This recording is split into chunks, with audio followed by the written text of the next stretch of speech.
Another two card combination. The Two of Swords. This is somebody having to make a decision. They are blindfolded, so they can't see. They also can't see that there's potentially other options than just the two they are looking at.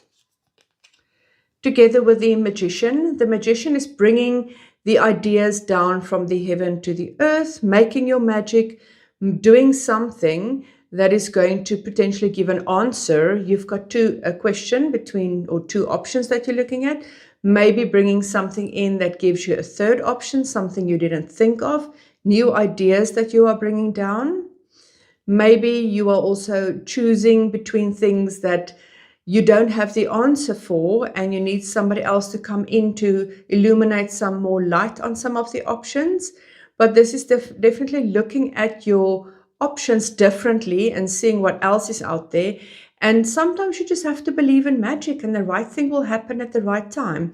And it will open up and maybe show you a third option you didn't know. Because when you believe in magic, real things happen.